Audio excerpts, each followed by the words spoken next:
Hello everyone, welcome to thermodynamic lecture. In this lecture we will discuss about the phase equilibrium, vapor liquid equilibrium. So vapor liquid equilibrium. Suppose we have a container in which some liquid is present. When we give some heat to the closed container, some of the liquid will convert it into vapor. At the start, the rate of evaporation will be increased. Now, after a certain time, these water vapor will be collide with the wall, and it will condense. And when it will release some heat, and then it will condense. So, after a certain time, condensation will start.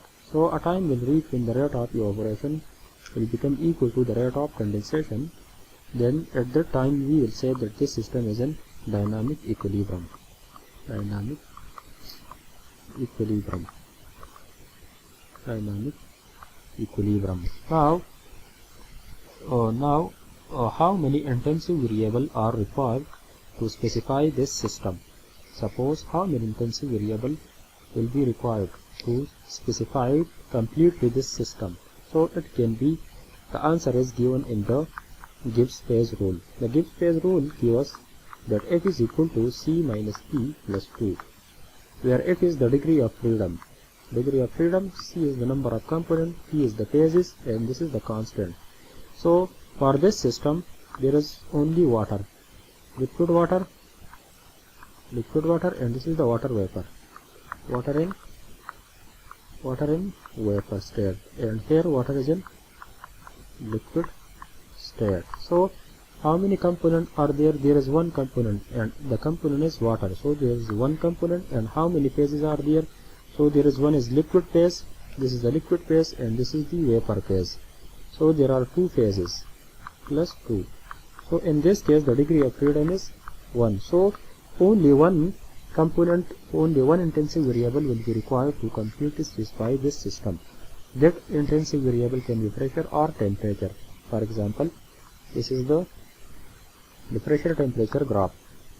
Now this is the solid, this is the liquid, this is the vapor. This is the sublimation line, and this is the here the solid convert into liquid, melting, and the liquids come to water. This is vaporization. So here the liquid, this is the vaporization line. So Fp, this is the vapor liquid equilibrium. So if we know only the temperature, then we can obtain the pressure. Or if we know the pressure, suppose if we know this pressure, then we will directly obtain the other intensive variable, which is temperature. So when we know the pressure or temperature, we will obtain the other intensive variable. So for this simple system, we only need one intensive variable to specify our system, either temperature or pressure. So once we obtain the temperature, either the temperature or pressure, then other thermodynamic property like the internal energy, entropy, Gibbs free energy, Helmholtz energy, and other property will be obtained from the Gibbs phase rule. So similarly, take another system of ethanol-water system. Suppose take ethanol-water system. Like suppose we take the ethanol-water system. Now suppose take ethanol-water system. We have ethanol and water. Suppose there is a liquid. Here there is some ethanol and some water. 50 molar mixture of ethanol and water. Suppose this is the water in the liquid phase, and this is the ethanol in the liquid phase. C2H5OH, ethanol in liquid phase. Now when we give some heat, then the water vapor will be water vapor will be present in this place. Similarly, some of the ethanol will also converted into the vapor. So this is the ethanol, and this is the water vapor. This one is the water vapor, denoted by this color. This is the water vapor. So this is the water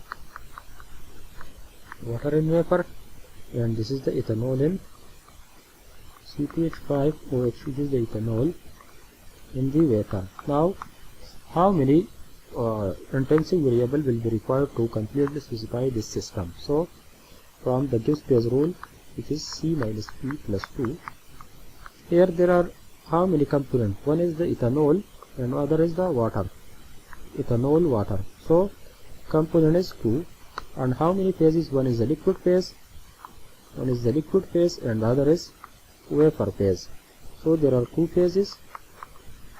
So 2 intensive variable will be required to completely specify this system. So if we know the mole fraction of ethanol and water in this liquid phase, or if we know the mole fraction of ethanol and water in this place, or if we know the mole fraction of ethanol and the pressure, we will obtain the temperature of this system. Similarly, if we know the temperature and mole fraction of ethanol and water, so we will get the pressure of this system from the Gibbs phase rule. So similarly, if the component in a system is, suppose if there are 3 components in a system, then what will be the degree, and if the phases in the system is 2, then what will be the degree of freedom? The degree of freedom will be 3. So this is the Gibbs phase rule, which used to determine the number of intensive variable for complete specification of a system, to completely specify a system. Thank you very much for your attention. If you are new to the channel, please like and subscribe.